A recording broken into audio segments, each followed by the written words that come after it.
Hello everyone and welcome back to Soul Stained Ink. My name is Beth and this is going to be a different kind of video. You see, I picked up A Monster Calls by Patrick Ness. I was given this book, as the little purple tag there denotes, free in exchange for an honest review from the publisher. This is the gorgeous illustrated edition. I don't know much about this book, but I've heard a lot of good things and it looked phenomenal, so I requested it, and Candlewick Press kindly sent this edition to me. Um, I'm really excited to read it, but the reason that this is going to be a different kind of review is because I haven't actually started reading this book yet.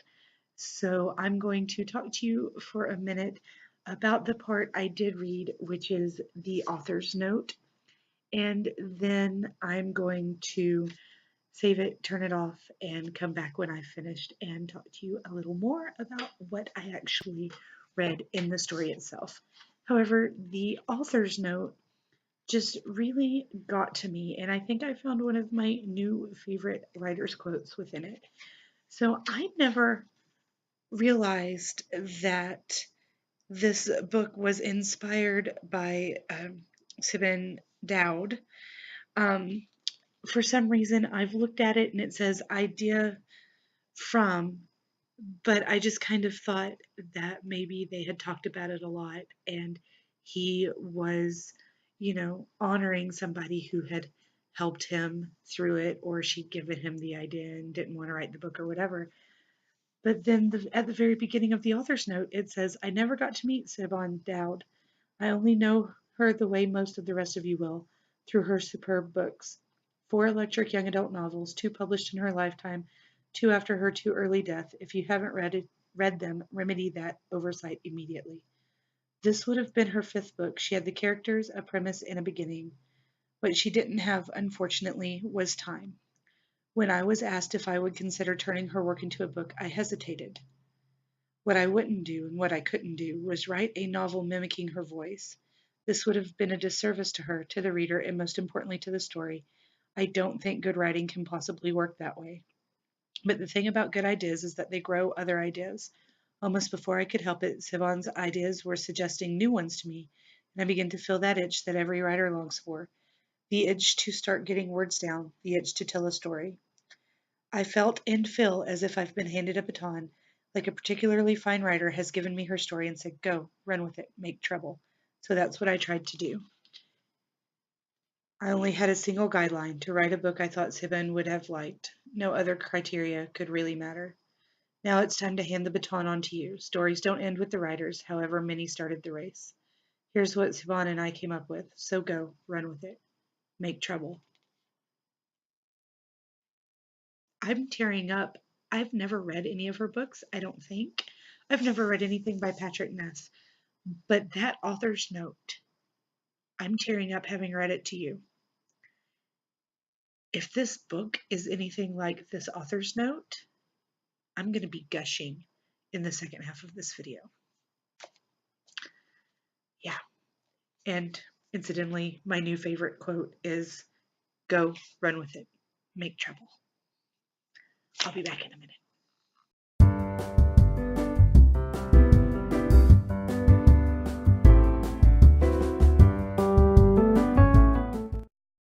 I read the book. I set the book aside so that I could have a day or two to gather my thoughts for you. And now I can't find the book. So this review portion is going to be Sans book, but I did show it to you for the majority of the last 3 minutes. So you know what it looks like. You've seen reviews and you've probably seen or read the book before. You know that there's a movie coming out. I'm excited about the movie actually because I want to see how they do everything. But first, let me just tell you that this book was nothing like I thought it was going to be. I've actually watched a couple of reviews, but I made sure to watch like the non-spoilery reviews. And so they did not prepare me for how much this book was going to be different from what I thought it was. Because honestly, having read the synopsis, having looked at the pictures, having heard people talk about it, I knew that there were monsters. I mean, it's called A Monster Calls, so I figured a monster was going to come visit. I knew that there was maybe going to be a nice monster and a mean monster or something, but I wasn't prepared for this emotional race and battle. I was not prepared for the way the monster took shape. I just was not prepared at all, and I loved it. Um, I did give it a 4-star instead of a 5-star. There were a couple of places where I felt like it could have used work. There were a couple of places where I felt like maybe we needed more explanation, or I don't know. I'm not entirely certain what I felt like we needed, but there were some places that kind of fell short for me. And so when I averaged it out, it came out to like a 4.43 or something, which could have been 4.5, which could have been a 5, but I just didn't feel comfortable giving it that 5-star rating. So I did give it a 4. However, that being said, I really did love this book. So if you have not read the book, go ahead and click off right now. I'm going to give a summary and then talk a little bit about the parts that surprised me the most and what I liked and didn't like. So if you don't want to be spoiled, then go ahead, go away, go make some trouble, pick up the book, and I will see you guys again soon. Okay, I'm going to assume that the rest of you are ready to discuss this. I will try not to be super spoilery, but there are some things that I needed to talk about. I love, love, love the fact that the monster in this book is really cancer. I got through the whole book and was like, yeah, the big monster here is cancer and fear and, trying to accept and understand and let go as you are a tiny child. I mean, he's 11, I think, watching his mother die and having to deal with all of these huge emotions. And for a middle grade book, that's what we have them for, honestly. It hits all of those emotions. It talks about bullying, it talks about sickness, cancer, fear, um, all these emotions, trying to deal with estranged family members. It just, I was going, wow, the entire time. It's well written. It's surprising. The monster, oh, I love the monster, the yew tree. Oh, I love it.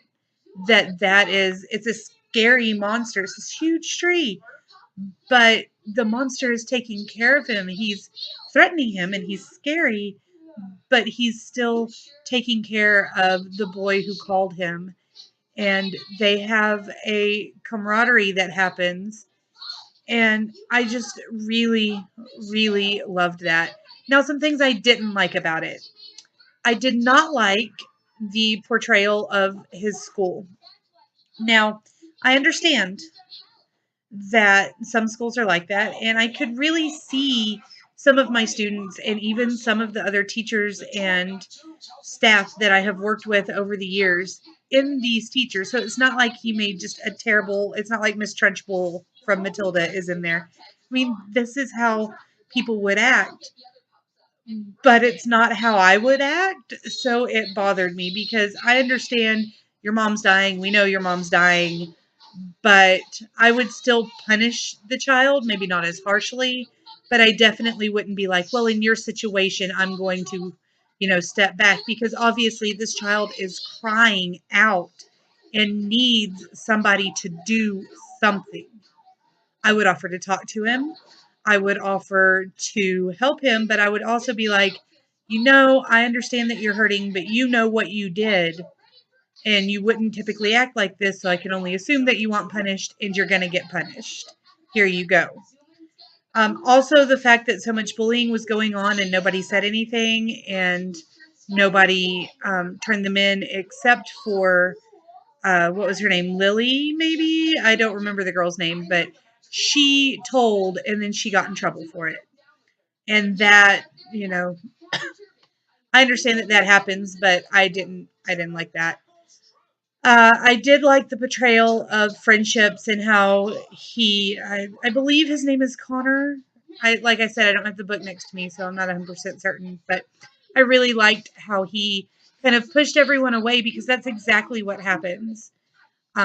When your family member gets sick or there's a divorce or whatever, children of that age will typically push their friends away because they don't want them to see the vulnerable side. They don't want to be friends because they're hurting so much. They don't know how to show that, and they don't want anybody to really see it.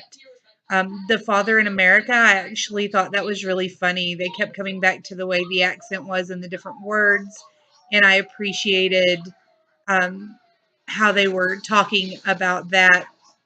And when he trashed his grandmother's sitting room, and Grandma like joined in and then walked away and didn't talk to him, I thought that was probably pretty cathartic and decently right on for that grandmother. My grandmother would have stood over me with a broom handle and made me pick everything up, and then I would have had to pay to fix the clock. Um, yeah.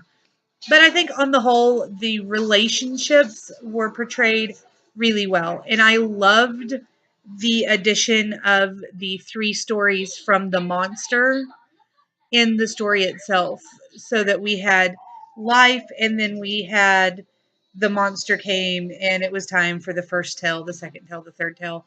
And I really appreciated at the end how Connor, maybe, I hope I'm calling him the right name, how he faced his nightmare, the real terror, and was able to go and say goodbye to his mother. um, I really, really appreciated that and the bond that was starting to form between he and his grandmother. So those are some of the things I liked and disliked, and they were fairly spoilery. So sorry about that if you haven't read it and decided to continue watching. But that's all I have for you today. This is a longer review than normal because I felt like it needed it. If you enjoyed this book or this review, you want to leave me something, let me know down below. Have you read it? Did you like it? Did you not like it? What do you have to think about it? If you've done a review for this book, whether on a blog, on Goodreads, or on your BookTube, link it up for us down below so we can go and see all of your original thoughts. And I will talk to you guys again soon. Bye.